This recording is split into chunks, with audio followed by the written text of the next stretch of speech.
you're in the market for a new car, then it may well seem as if there's a bewildering choice out there. But you know, it's actually quite simple. What you need to do is buy the car that suits your needs. If you want to go off-road, you buy a Jeep. If you want safety, you buy a Volvo. You want to carry the family, then you need an MPV. And you want precision engineering, then it's got to be a BMW. So what car do you buy if you want to have fun? Well, I'll tell you the answer. You buy a coupe. And here's the latest coupe on the block. The all-new, all-singing, all-dancing Honda Prelude.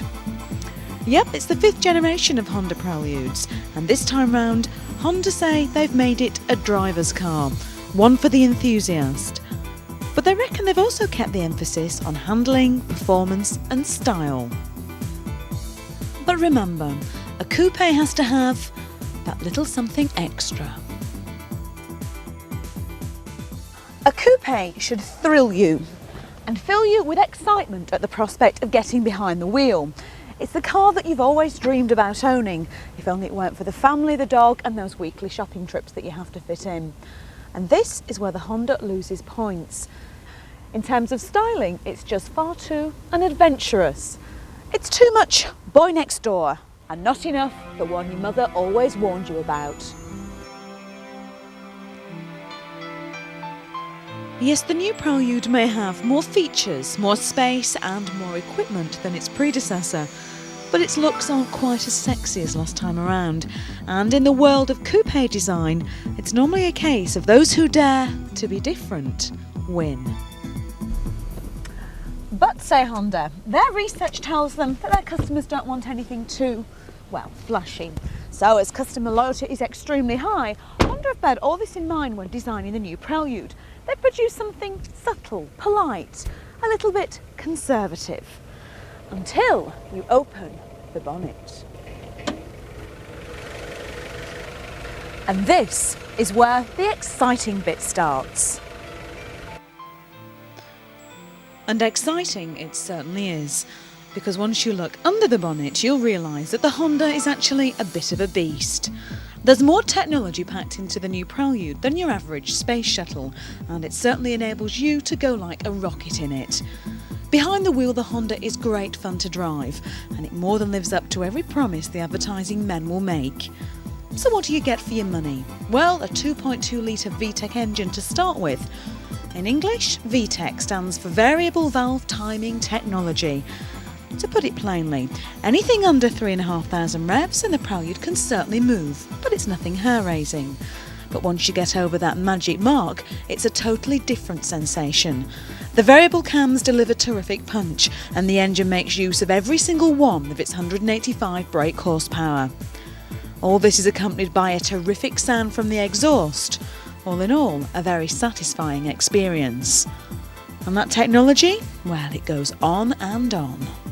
The name Prelude is because we use it as a car to introduce new technology into the Honda range. So new technology comes on Prelude first and then is dissipated throughout the Honda range. So yes, it has four-wheel steer, which means that at high speed the wheels turn in the same direction for safe overtaking.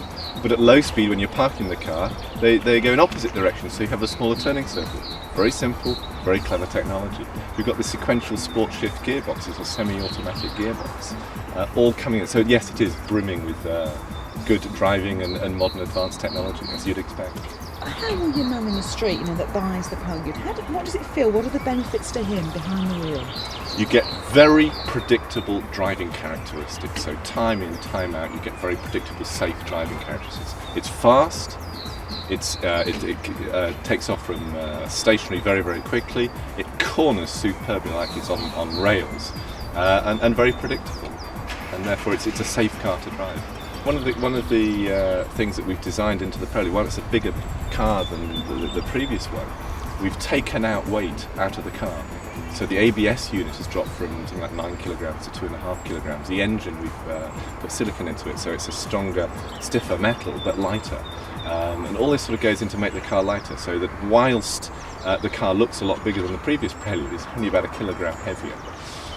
And then again, you maintain that driving characteristics of the car. Honda as a company have been criticised for styling that's not too exciting and that's sort of errs on the conservative side, and particularly with the Prelude. I mean, traditionally coupes are quite dramatic.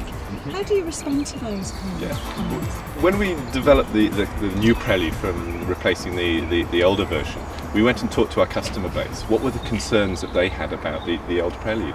And this big one that came out was very cramped load carrying capacities, very small boot, and they couldn't really get children in the back of the car. And we've addressed that with the new Prelude. So I can sit in the back, and I'm over 6 foot, and you can get 2 sets of golf clubs in the boot. So it's a car that you can use. There's much more capacity to it. Who's going to buy the Prelude?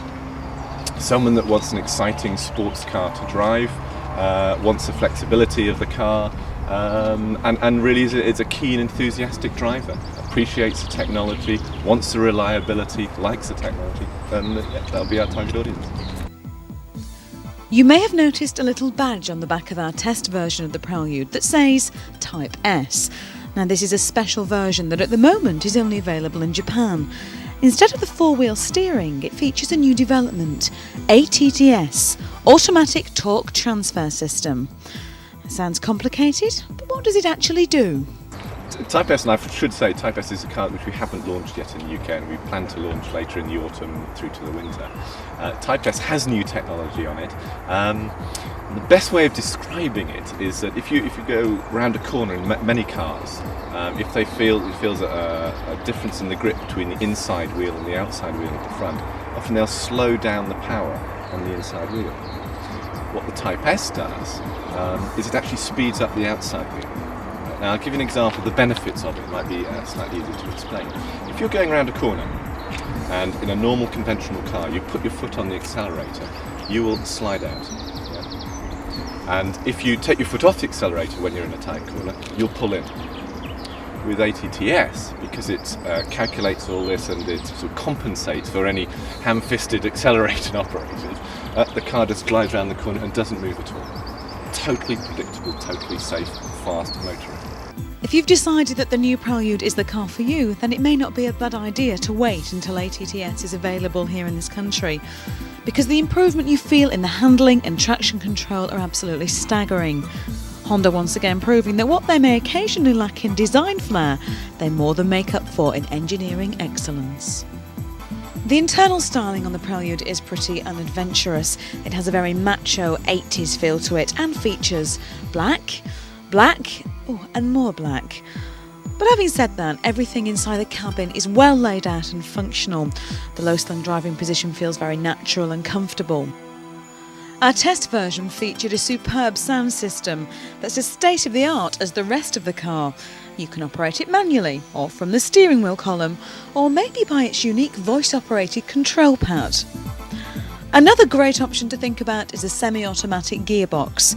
Tap the gear stick towards you and it moves from automatic and becomes a manual with a sequential gear change. It's great fun because it gives you so much control over your acceleration. I have to say that if the Honda Prelude were a Spice Girl, then it would be known as Sensible Spice. But you know, there's a lot of truth in the saying that the quiet ones are often the worst. Because when you get the VTI out onto the open road, you find that you've got a car that's actually pretty wild at heart and more than capable of having plenty of fun.